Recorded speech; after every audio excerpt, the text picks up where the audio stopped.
State cricket खेलता है, domestic structure खेलता है, वुमेन्स बिग बैश लीग खेलता है, हाई प्रेशर सिचुएशन में खेलता है। मतलब प्रेशर उसके लिए नया नहीं होता है, वो प्रेशर से पैदा होता है, प्रेशर में ग्रो करता है और प्रेशर में परफॉर्म करने सीखता है।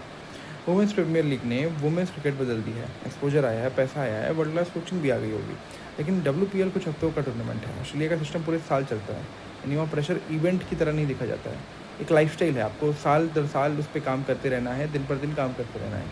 और यहीं सबसे बड़ा अंतर पैदा होता है। अब एक और इंटरेस्टिंग चीज़ समझिए, कभी आपने नोटिस किया होगा कि ऑस्ट्रेलिया फील्डिंग में रेयरली पैनिक करती है, रनिंग बिटवीन द विकेट्स में रेयरली कहीं गलत होते हैं, बॉलिंग प्लान्स रेयरली उनके बदलते हैं। क्यों? क्योंकि वहाँ प्लेयर सिचुएशन के हिसाब से नहीं खेलते हैं, सिस्टम के हिसाब से खेलते हैं। उन्हें सबसे पहले पता होता है कि मेरा रोल क्या है, मुझे किस बैटर के अगेंस्ट क्या करना है, अगर प्लान ए फेल हुआ तो प्लान बी क्या होगा। कल ऐसा कुछ दिख ही नहीं रहा था कि इंडिया के पास कोई प्लान है, किसी तरह के सिचुएशनल लेवल पे अडेप्टेबिलिटी के प्लान्स हैं कि अगर कुछ यहाँ पे गलती होती है तो हम ये चीज़ कर लेंगे, कुछ यहाँ पे गलत हुआ तो क्या करेंगे, फिफ्थ बॉलर कौन होगा, फिनिशर कौन हमारा रोल निभाएगा, क्योंकि हरमन की भी एज बढ़ रही है तो कौन वो चीज़ कर पाएगा अच्छे तरीके से, बैटिंग ऑर्डर क्या होनी चाहिए। मुझे लगता है बैटिंग ऑर्डर के लेवल पे ही हम बहुत लेवल पे कोलैप्स कर रहे हैं। हरमन को और ऊपर आना चाहिए, seeing the situation she is in, वो बहुत शल में चली जाती हैं और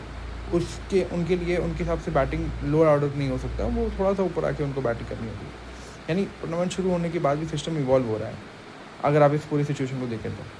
वर्ल्ड कप एक्सपेरिमेंटेशन की जगह नहीं होती है, एग्जीक्यूशन की जगह होती है। वेन्यू बदलेगा, फॉर्मेट बदलेगा, लेकिन जो रिज़ल्ट है वो ऑस्ट्रेलिया के फेवर में इसलिए गया क्योंकि हमारे पास जो स्ट्रक्चरल लेवल पे क्रिकेटिंग ब्रेन या IQ क्रिएट करना चाहिए वो हम नहीं क्रिएट कर पा रहे हैं कहीं ना कहीं, और उसको बहुत तेज़ी से प्रोग्रेस करना करेगा। बस पैसा डालने से किसी फ्रेंचाइज में, किसी लीग में, किसी के इंडिविजुअल्स में, उससे आपकी क्रिकेट नहीं बढ़ती। आपको एक सिस्टम इतना कैटेगोरिकल बनाना पड़ेगा जहाँ पे आपको एग्जैक्टली पता हो कि आपके प्लेयर्स किस तरह का काम कर रहे हैं, कितने लेवल पे वो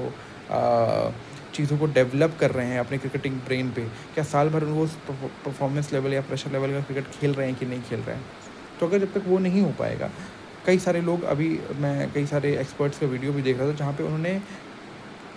वुमेंस क्रिकेट और मेंस क्रिकेट में डिफरेंस बताया कि वुमेंस क्रिकेट की ट्रेनिंग बहुत अलग होती है, उनके किस किस पोर्शन में पावर होता है, किस किस पोर्शन में पावर कम होता है, उसके हिसाब से ट्रेनिंग बदल जाती है। और मेंस ट्रेनिंग एकदम अलग होती है क्योंकि उनके अलग अलग पॉइंट्स होते हैं जहाँ पे उनकी वल्नरेबिलिटी या उनकी स्ट्रेंथ के हिसाब से उनकी ट्रेनिंग होती है। वो बायोलॉजिकल लेवल पे बहुत क्रिएट होता है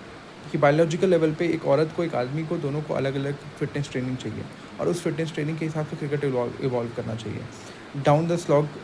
शॉट्स खेलना अभी वुमेंस क्रिकेट के लिए नहीं अच्छा बना है, वो वी शेप में खेलना और पावर जनरेट करने वाले क्रिकेट को अभी भी हमें उस हिसाब से फिटनेस हम नहीं करते हैं वुमेंस क्रिकेट में, जो सबसे बड़ी प्रॉब्लम बन